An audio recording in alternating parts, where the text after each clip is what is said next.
و معزز ہموطن شہریوں، السلام علیکم و آداب۔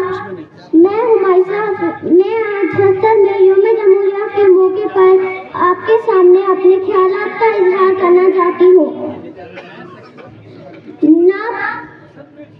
نہ پوچھو زمانے سے کیا ہماری کہانی ہے، نہ پوچھو زمانے سے کیا ہماری کہانی ہے، ہماری پہچان تو صرف یہ ہے کہ ہم ہندوستانی ہیں۔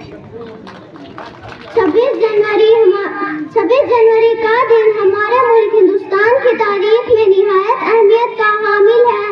آج کا دن ہمیں ان بزرگوں اور عظیم رہنماؤں کی قربانیوں اور ان کے مقاصد کی یاد دلاتا ہے جنہوں نے آزادی اور جمہوریت کے لیے اپنا سب کچھ قربان کر دیا تھا۔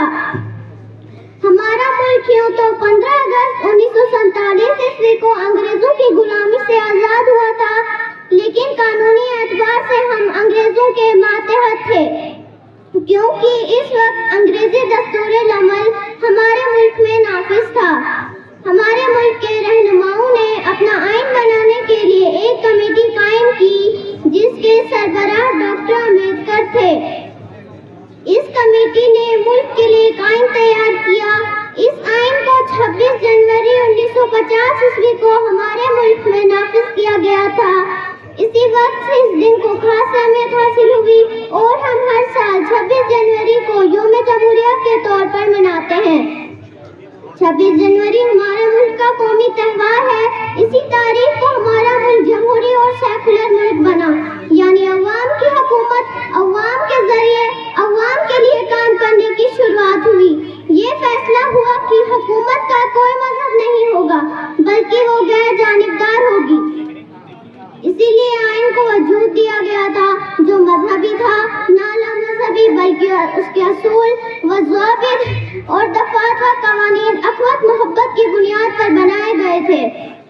آئین ہند کے ابتدائی حصے میں صاف صاف لکھا گیا ہے کہ ہم بھارت کو لوگ یہ تجویز کرتے ہیں کہ ہم بھارت کو ایک آزاد اور جمہوری ملک کی حیثیت سے وجود میں لایا جائے گا جس میں تمام شہریوں کے لیے سماجی، معاشی، سیاسی انصاف، اظہار خیال کی آزادی، عقیدہ، مذہب و عبادات کی آزادی اور احترام کو یقینی بنایا جائے گا اور ملک کی سلامیت و یکجہتی کو قائم اور دائم رکھا جائے گا۔ یوم جمہوریہ کی تقریب ملک کی راجدھانی اور ہر صوبے کے صدر مقام پر بڑی دھوم دھام سے منائی جاتی ہے۔ دہلی میں لال قلعے پر صدر جمہوریہ کے ذریعے جھنڈا لہرایا جاتا ہے، جہاں پر تینوں فوجوں کے کمانڈر اور دیگر لوگ جھنڈے کو سلامی دیتے ہیں اور قومی ترانہ گایا جاتا ہے۔ جنگ کے ساز و سامان اور مختلف قسم کی فوجی مشقیں دکھائی جاتی ہیں۔ بہادر جوانوں اور اہم کارنامہ انجام دینے والوں کو قومی تمغہ دیا جاتا ہے۔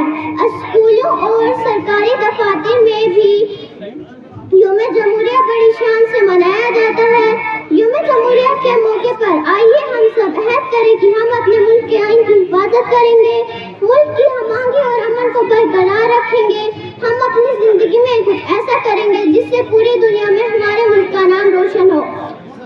آخر میں اس شعر کے ساتھ اجازت